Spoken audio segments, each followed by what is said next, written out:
Yeah, there's that. He loves numbers. So we'll look at the numbers. Joe Biden has a double-digit lead nationally over President Trump in a new Quinnipiac University poll. Biden is up 11 points in a general election matchup against Trump, 50 to 39%. Biden leads Trump across all age groups, including a 10-point lead among voters 65 and older. Among African-American voters, Biden leads Trump by 78 points. The president leads among men overall, 48 to 41. Biden has a 28-point lead among women voters. Joe Biden doing quite well, Joe. I think at a time when he's not even able to get out there and campaign. He's working from his basement bunker, which Republicans may make fun of. But quite frankly, he's able to be steady and, put out a message every day about how he has been warning this president about this pandemic since January, that he has been spot on understanding the magnitude of this crisis. And I think, when people are in this human catastrophe, watching it unfold before their eyes, I think they prefer a steady hand. Well, you say a steady hand. It's just he's following someone who's he's actually following the rules. He's actually following the advice of Donald Trump's own medical advisors. Donald Trump's not. He doesn't.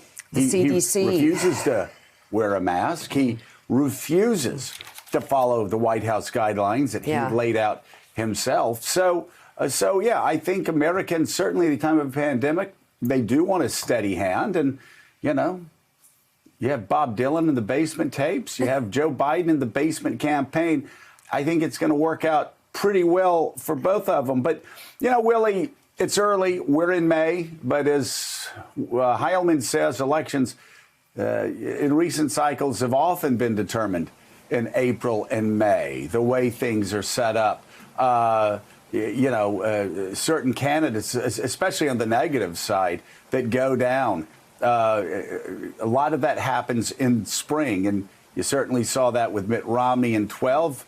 You saw a lot of that with Hillary Clinton in 2016.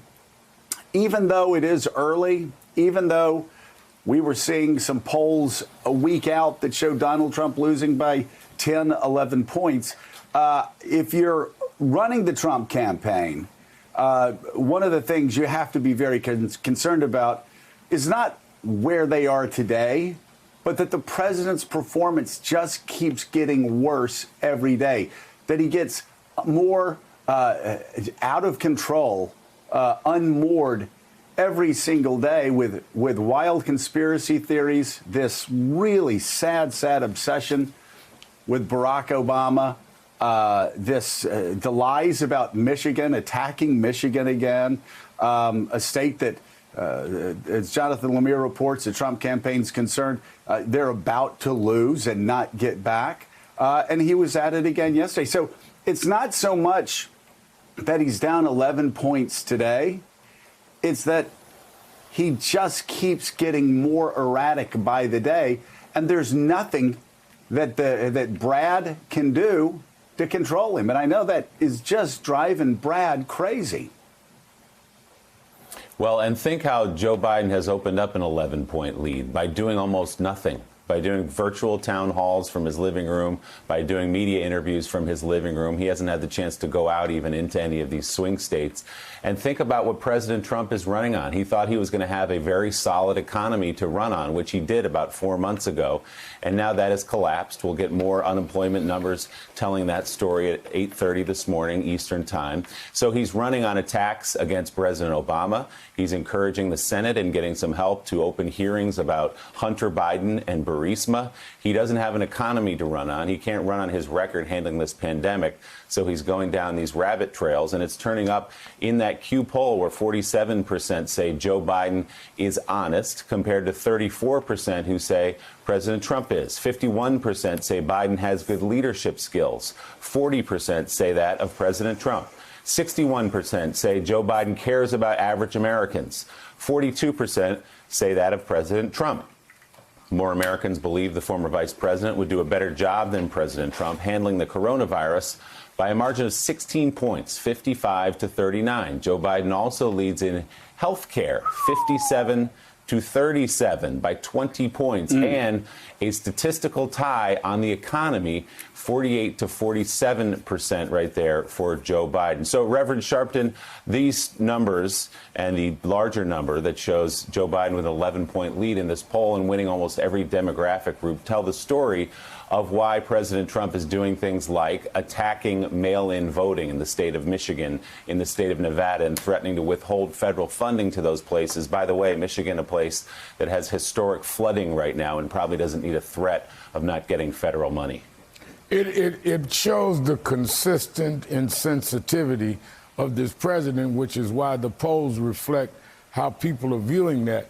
When you have a state that 24 hours after they are hit with this dam burst that is literally flooding out places, and when you have a state where you have armed protesters trying to intimidate the state legislature in Lansing, and you come and attack the state saying, I am thinking about withdrawing federal funds.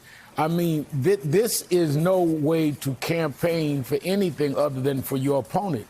And what he did yesterday was really made Joe Biden's best commercial. All Joe Biden has to show is upwards probably by next week of 100,000 families that are mourning the loss of a loved one that they can't even funeralize, by the way, because you can't have people congregate over 10. They can't even have funerals. It showed these people that are suffering, and what would you do differently? Frame.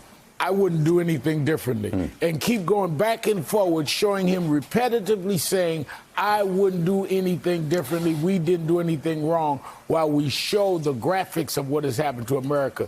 That would be a Biden campaign ad, and he doesn't have to come out of the basement in order to put that ad out. Thanks for checking out MSNBC on YouTube, and make sure you subscribe to stay up to date on the day's biggest stories. And you can click on any of the videos around us to watch more from Morning Joe and MSNBC. Thanks so much for watching.